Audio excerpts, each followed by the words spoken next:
I have failed far more times than I've succeeded. Far more. You will never succeed more than you fail. That's not how it works. You know why? Because failure is a wonderful teacher. It's the only way to learn. You have to fail. Failure is a part of the process to becoming successful. I tell people this all the time. Michael Jordan, the greatest basketball player in the world, he took 946 game-winning shots. 946 times since he was in high school, the ball has been in his hand to take the game-winning shot with no time on the clock. He has only made 146 of those. He has missed over 700 times, but he has made 146. You know what they write about? When he make it. They write about when you make it. So guess what? When you get through failing, all you got to do is make one. All you got to do is make one. I've had in my career probably a total of, I've been to over 200 pitch meetings to pitch ideas in Hollywood. Out of those 200, they have picked 5 of them. 200 meetings, 200 show ideas. They've picked 5 of them. But you know what them 5 was? Hits. So you know what they made me? A star. And I might have turned it into a hit. But I've only been picked, 5 of my ideas got picked. In 33 years, 5 ideas got picked. All I need is 5 hits. That's all. Y'all don't even know I was in them other meetings. They don't write about it. They just write about my hits. You just need a hit, man. So when you fail, it's a part of the process. Keep going. You're supposed to fail. Shit, who you know that gets it right all the time? That's impossible. You have to fail. Matter of fact, when you fail, be glad about it. Every time you fail, you're one step closer. So every time you fail, say, whew, got that out the way. Go to the next one. Fail again, okay, I got 2 out the way.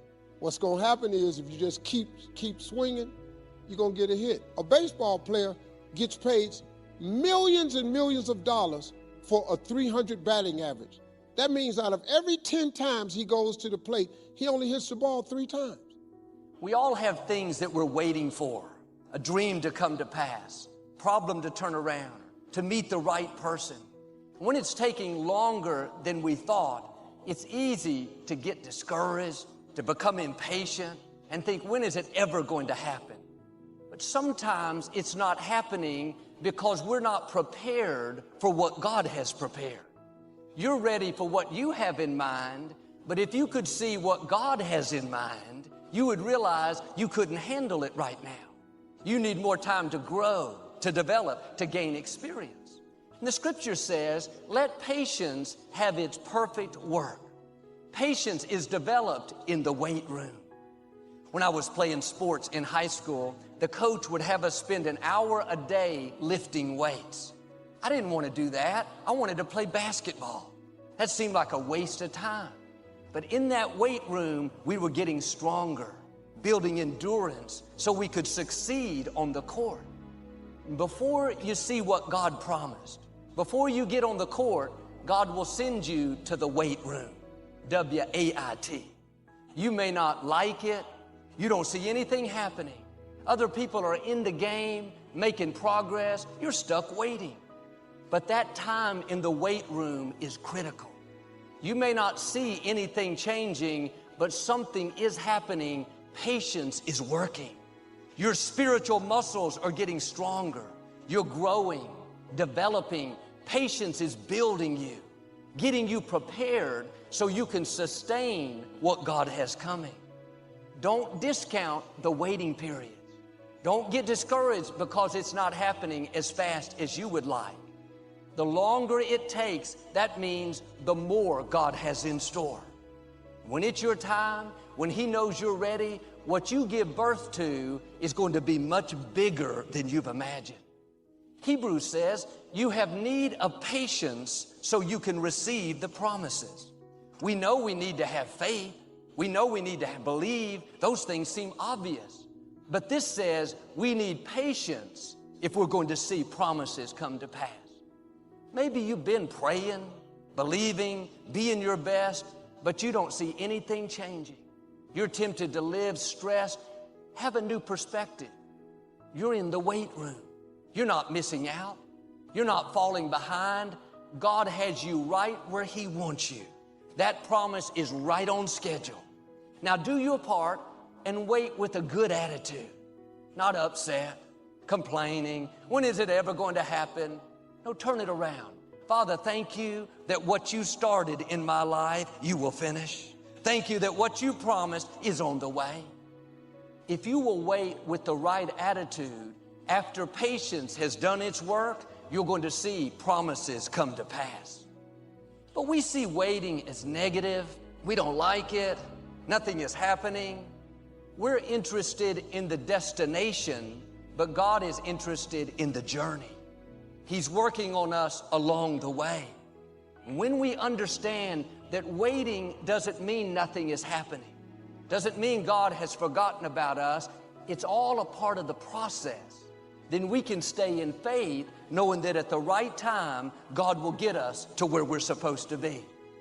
David waited 13 years to take the throne after the prophet Samuel anointed him to be the next king. God could have taken him straight to the throne, but David wasn't ready. He had to go through a time of testing. During those 13 years, he faithfully took care of his father's sheep. Seemed like a menial position. He knew he had bigger things in him. He had heard the prophet say that he was a king. But had David not passed the test in the weight room, he would have never made it to the throne. He had to show God he would take care of his father's sheep before God would trust him to take care of his sheep, the people of Israel. While you wait, be your best where you are.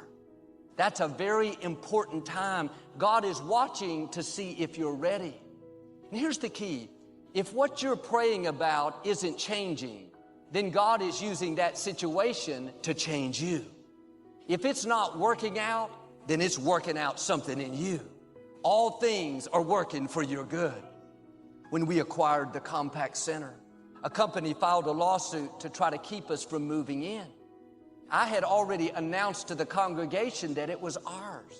People had given to help renovate it. Now there was a chance it wasn't going to happen.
Told me, Joel, you're going to look like a fool. You're going to have to give the funds back. It's going to be a big mess.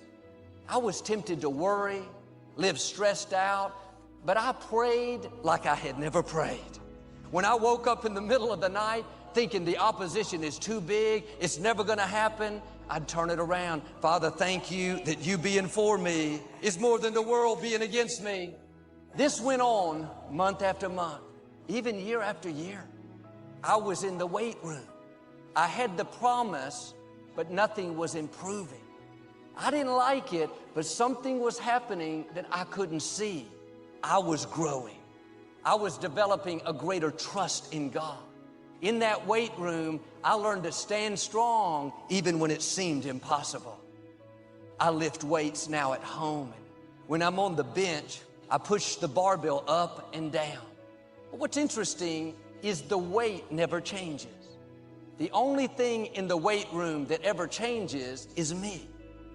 The situation you're in may not be changing, then you're in the weight room. If it's not changing, don't worry, you're changing. Patience is working. You're getting stronger, more determined. It's preparing you. Almost 3 years later, that company dropped the lawsuit and we got the building. It was a great victory. But think of this. God could have given me the victory, the first week just as easily. He could have done it suddenly and turned it around right away, and I wouldn't have had to spend all that time in the weight room. Would have been so much easier.